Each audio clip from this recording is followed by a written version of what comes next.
Chapter 13. The End of the Adventure. With the fire keeping the Tyrannosaurus Rex family at bay far below, the knights and Mel entered the cave and strode down the passageway to the book chamber. "Hear us, Merlin," said Eric in his most booming voice. "We have bested the tyrant king of the terrible lizards, and herewith request your reward. Return us to England." A strong wind blew through the dark cave, then stopped suddenly. Eric strode back to the entrance. He looked out. Vermin. Didn't work. A tremendous roar from somewhere below confirmed this to the rest of the company. Perhaps Merlin's book could help, Mel suggested. Hector placed the book on the rock at the center of the chamber. He paged to the end. "Oh, there appears to be a note. I shall read it aloud for you." Hector cleared his throat, and then cleared his throat again. "Oh, just read it already, Hector," said Bors. "Dear Knights, I have detailed the aspects of the terrible lizards in these pages for your quiet perusal. However, it is likely you have ignored this volume entirely and ventured out to see for yourselves. I hope that worked out for you, and if there are any of you left and you still have heads, let alone eyes to read these words, I do hope you will reflect on your experience. Terrible and magnificent creatures have indeed walked this earth. Perhaps they still do or will again one day.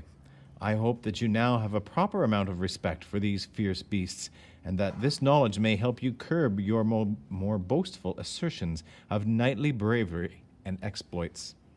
And now my enchanted owl is tired and requests that I dictate no more for him to inscribe. Fare thee well, or farewell, brave knights, whichever is the case. Best, Merlin." The knights looked at one another. "Has this," Eric began slowly and evenly, "has this entire adventure just been one of Merlin's teachable moments?" "Yes, I believe so," said Hector. "Furthermore, it appears that we could have simply sat here and read the book." There was a long silence. "Well, where would the fun be in that?" said Magdalena. More silence, until a chuckle came from Bors. Soon Eric joined in, and Hector, and Mel. Magdalena smiled a rare smile, and then, even more extraordinary, she laughed. The whole cave echoed with laughter. And then 4 torches blazed. The knights walked to the entrance and looked out. "Merry old England," said Eric. Indeed it was. There were fine, trim oaks. The woods were orderly and proper. A squirrel hurried by. It wasn't even a large squirrel. The knights descended the hill. They found their horses just as they had left them, grazing peacefully in the shade. The knights went to their steeds. "One moment," said Bors, placing a hand gently on Mel's shoulder. "Mel," he said. It was the first time he had ever used her name. "You have acted with cunning and bravery. Your contribution to this quest is undeniable." Mel glowed. Warmth radiated through her. She stood a little taller, but it was one small word, yet her face looked as though Sir Bors had thrust a sword through her. "I am afraid that I cannot have a girl as a squire. It just isn't done." He held out his hand. Mel knew what it meant, knew there was no argument to be made. She handed Bors the sack of weapons that she had so dutifully carried. He took it and secured the weapons to the horse.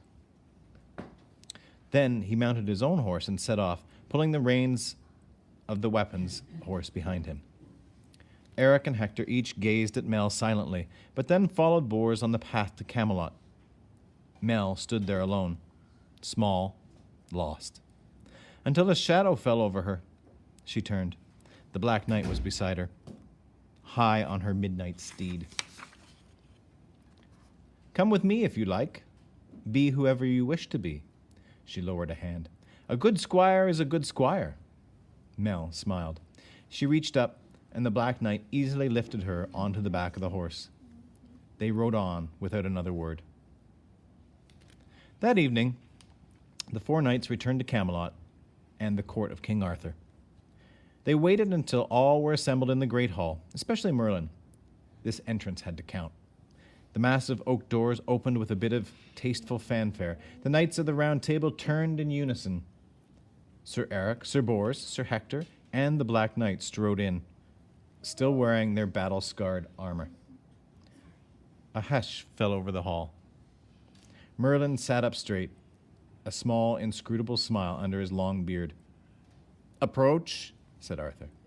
Sir Eric strode before the king and queen and bowed. "Sire, we have returned from battling the terrible lizards. They were indeed fearsome, more so than any dragon in existence, but," Eric looked back at his fellow knights, "together we bested them all." "Step forward, all of you," said Arthur. Hector and Bors approached and bowed. The Black Knight remained in the shadows, helmet and visor on, as usual. Arthur waited. "All of you," I said. Arthur's voice was quiet, but that meant that he was really, really serious. The Black Knight came forward, and for the first time in Camelot, she removed her helmet. Magdalena bowed. There were gasps. A few forks dropped out of the hands of stunned knights. Wine was spit out in surprise. Arthur cleared his throat. Guinevere tilted her head slightly. Merlin merely nibbled on some lettuce. He didn't seem particularly surprised. Eric broke the silence. "Your Majesty, I know this is highly irregular, but I must tell you all here at court that before you stands the bravest and mightiest knight I've ever known." "Sorry, Lancelot?" Eric added quickly. Lancelot waved it off. Little things didn't bother him. "Your name?" asked Arthur. "Magdalena, sire, daughter of Robert the blacksmith." Arthur considered this for a moment. "Very well, Black Knight." Everyone exhaled. "Join us for a feast, brave knights. Tell your tale. Teach the minstrel some new songs," said Arthur, "for all our sakes."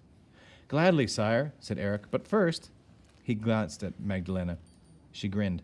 Magdalena tossed something into the air, and Eric caught it without looking. "My queen, we have brought a trophy for you and our king." Eric held up an enormous tooth, a souvenir from the great Tyrannosaurus Rex. Guinevere took the tooth. Merlin's eyebrows rose with interest. Well done, brave knights," said Guinevere. "A most terrible lizard indeed." Eric bowed low. Formalities completed, the hall once again filled with chatter, music, and excitement. Bors and Hector held various knights spellbound. Lancelot engaged in his first conversation with the Black Knight, who, in truth, he had long admired. Even Mel was surrounded by the other squires in the antechamber of the great hall. Minstrels were summoned, and they began to compose new and exciting songs. Sir Eric, however, took his leave quietly and walked alone to the great door of the hall. His tunic was slightly scratchy. He was very tired. The adventure was over, and his bed awaited.